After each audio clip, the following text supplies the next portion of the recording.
Nous allons parler de la commission transplantation de la SFNDT. On reçoit Bruno Moulin. Bruno, tu es donc président de la commission transplantation de notre société.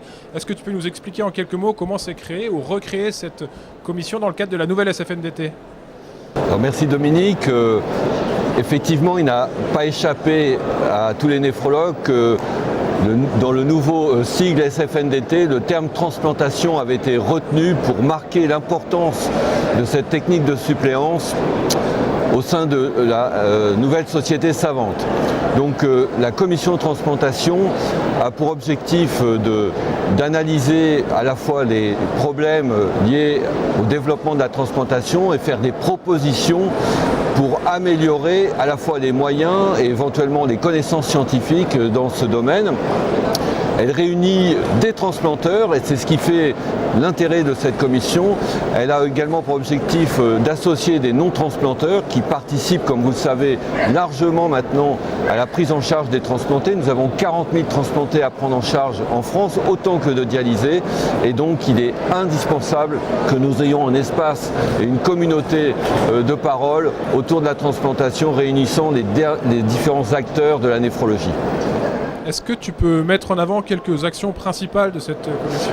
Alors, une des premières actions que la commission a mis en place a été de mener une enquête autour du projet du plan greffe 2021 qui, comme vous le savez, a pour objectif de mettre en place et de réaliser 4 900 transplantations rénales en France dans 3 ans.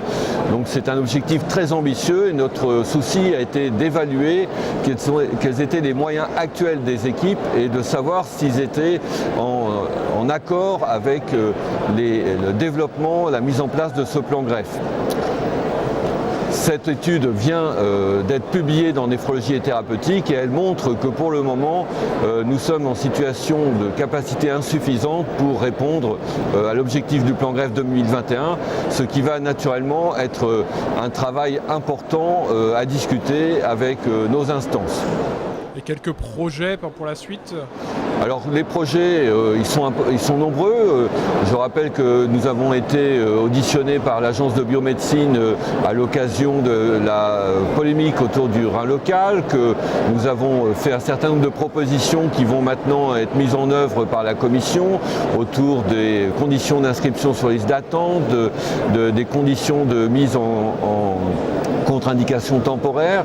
Nous avons également des travaux en cours sur la fonction rénale des donneurs vivants qui ont été publiés par François Gaillard, qui est membre de la commission, également des travaux sur les disparités d'accès à la liste d'attente que mène Valérie Châtelet, qui est également membre de la commission.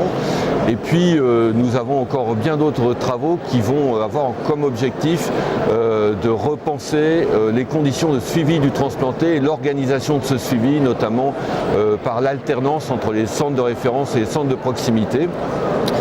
Et je pense que la commission a du pain sur la planche sur les années à venir.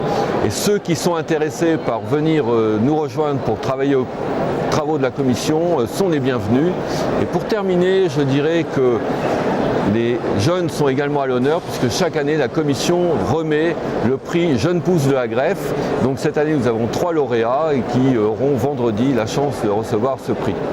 Merci Bruno à toi et à tous les membres de la commission.